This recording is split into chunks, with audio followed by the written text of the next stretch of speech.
అండి, అందరికీ good morning. ఈరోజు మన టాపిక్ ఏమంటే ఈక్వాలిటీ గురించి మెయిన్ టాపిక్. చాలామంది లేడీస్ మేము ఆడవాళ్ళమని మమ్మల్ని తక్కువగా చూస్తున్నారు, మమ్మల్ని కేర్ చేయడం లేదు అని తెగ బాధపడిపోతూ ఉంటారు. కొందరు అమ్మాయిలు అయితే మరీ ముఖ్యంగా విలేజ్లో పుట్టి పెరిగిన అమ్మాయిలు మా అన్ననేమో నెత్తిన పెట్టేసుకుంటారు, నన్నేమో అక్కడ పోవద్దు ఇక్కడ పోవద్దు, అలా డ్రెస్ చేసుకోకు ఇలా నవ్వకు అని ప్రతి దానికి రిస్ట్రిక్షన్స్ పెడుతూ ఉంటారు. వాడు మాత్రం ఎక్కడ పోయి ఎంత రాత్రి అయి వచ్చినా వాడినేమి అనరు అని తెగ ఫీల్ అయిపోతూ ఉంటారు. ఇకపోతే ఆడ మగ ఇద్దరు సమానమా అంటే అస్సలు కాదండి. సమానం ఎలా అవుతారు చెప్పండి? ఆడవాళ్లే చాలా చాలా ఎక్కువ. అసలు లేడీస్తో కంపేర్ చేసుకునే రైట్ కూడా అబ్బాయిలకు లేదనే చెప్పాలి.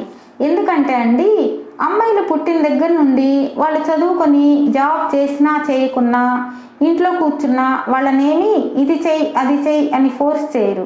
వాళ్ళకి ఇష్టమైతేనే జాబ్ చేస్తారు, లేకుంటే మంచి జాబ్ ఉన్న అబ్బాయిని చూసి పెళ్లి చేస్తారు. చిన్న చిన్న ప్రాబ్లమ్స్ ఫ్యామిలీస్లో వస్తూనే ఉంటాయి.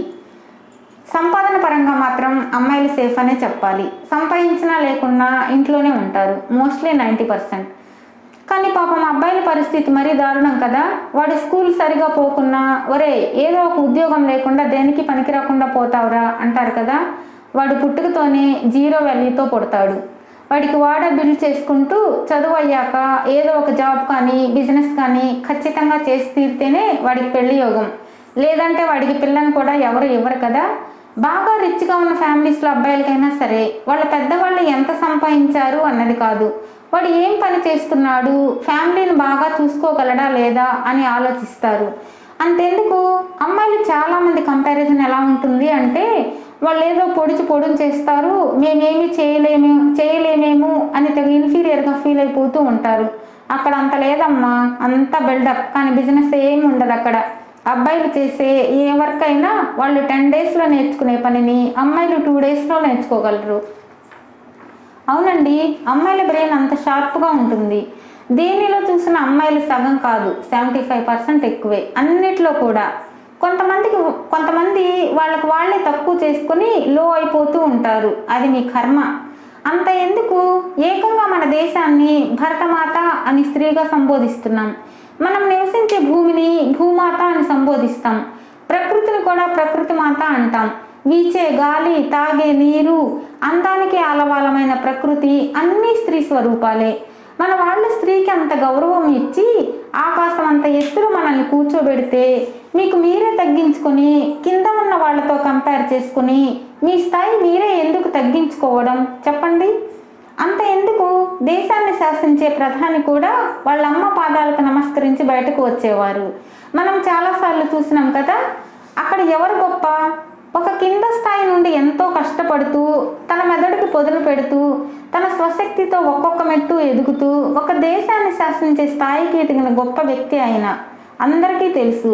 ఆయనకు పుట్టుకతో డబ్బున్నవాడు కాదు, పొలిటికల్ బ్యాక్గ్రౌండ్ కూడా లేదు, చాలా నిరుపేద కుటుంబం అనే చెప్పాలి. అలాంటి చిన్న స్థాయి నుండి ఈరోజు అత్యున్నత స్థాయిలో ఉన్నాడు అంటే దానికి కారణం ఎవరు? వాళ్ళ అమ్మ. ఆయన కొంచెం పెద్దయ్యాక తన స్వశక్తితో తెలివితేటలతో స్థాయి పెంచుకొని ఉండవచ్చు, కానీ దానికి బీజం వేసింది ఒక మాతృమూర్తి. మనకు ఆయన గొప్ప వ్యక్తిత్వమే కనబడుతుంది. ఆయన గొప్పతనం వెనుక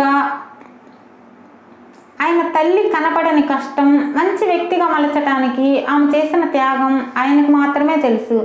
తెర మీద కనపడే కష్టం మాత్రమే జనాలకు తెలుస్తుంది. తెర వెనుక ఉండి నడిపించే గొప్ప శక్తి ఒకటి ఉంటుంది, అది ఎవరికీ తెలియదు. ఆ శక్తికి తెలియాలని కూడా అనిపించదండి వాళ్ళకి. తన వాళ్ళు ఎదిగితే చాలు, నేను ఏమైపోయినా పర్లేదు అనే గుణం ఒక స్త్రీకి మాత్రమే ఉంటుంది. పురుషుడు పొరపాటును కూడా అలా ఆలోచించడు. స్త్రీ మాత్రం తన కుటుంబం ఎదగడానికి ఎంతకైనా పాటుపడుతుంది, దేనికైనా తెగిస్తుంది కూడా అవసరం వస్తే. అది అమ్మ అయినా, భార్య అయినా, అక్క, చెల్లి, ఏ రూపమైనా అది ఒక ఆడదానికే సాధ్యం. ఇక మన పాయింట్కి వద్దాం. మమ్మల్ని బయట తిరగనివ్వరు, టూర్లకు పోనివ్వరు, మోడర్న్ డ్రెస్సులు వేసుకునేవ్వరు, ఇవి కదా కంప్లైంట్స్. ఈ మాటలకి చిన్న ఎగ్జాంపుల్ చెప్పుకుందామా? ఒక డైమండ్ని, ఒక పలుకు రాయిని తీసుకుపోయి బజార్లో పెట్టండి, అందరూ వచ్చి ఆ రాయిని పక్కన తన్నేసి డైమండ్ని తీసుకుపోవాలని చూస్తారు కదా. ఆ డైమండ్ కోసం వీలైతే ఫైటింగ్లు, చివరికి ప్రాణాలు పణంగా పెట్టైనా సరే ఆ డైమండ్ని సొంతం చేసుకోవాలని చూస్తారు. అర్థమైంది అమ్మాయిలు? మీరు డైమండ్ వాల్యుబుల్ వస్తువు మీరు. అది ఎక్కడ పడితే అక్కడ ఉండకూడదు కదా. అందరి కళ్ళు అందరి చేతులు వాటి మీదే ఉంటాయి. అందుకే ఎక్కడంటే అక్కడ పోవద్దు, సెక్యూర్డ్గా పోండి, మీ వ్యక్తిత్వాన్ని కాపాడుకోండి అని చెబుతారు.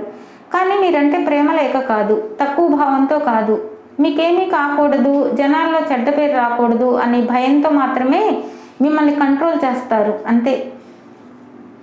అసలు కంట్రోల్ చేసే వాళ్ళైతే మిమ్మల్ని పెద్ద పెద్ద చదువులు ఎందుకు చదివిస్తారు? ఎక్కడో దూరంగా ఉండి ఉద్యోగాలు చేస్తున్నా కూడా అబ్జెక్షన్ ఎందుకు చెప్పరు?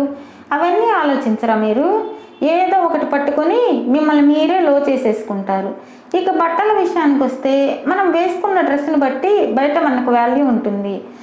అంటే కాస్ట్లీ బట్టలు అని కాదు నేను చెప్పేది, ఎంత నిండుగా వేసుకున్నామా అన్నది అని మాత్రమే. మిమ్మల్ని చీర చుట్టుకొని తిరగమని ఎవరు చెప్పరండి. మీకు కంఫర్ట్గా ఉన్న డ్రెస్నే వేసుకోండి, మోడర్న్ డ్రెస్నే వేసుకోండి, కానీ మీ డ్రెస్ని ఎవరు కామెంట్ చేసేలా ఉండకూడదు కదా. అంటే పిచ్చి కామెంట్లు చేసేలా ఉండకూడదు కదా. అమ్మాయిలు మీరు బయటకు పోతే మీ డ్రెస్, మీ బిహేవియర్, మీ చూపు, మీ నవ్వు, మీ మాట అన్నీ కూడా లిమిట్స్లో ఉండాలి.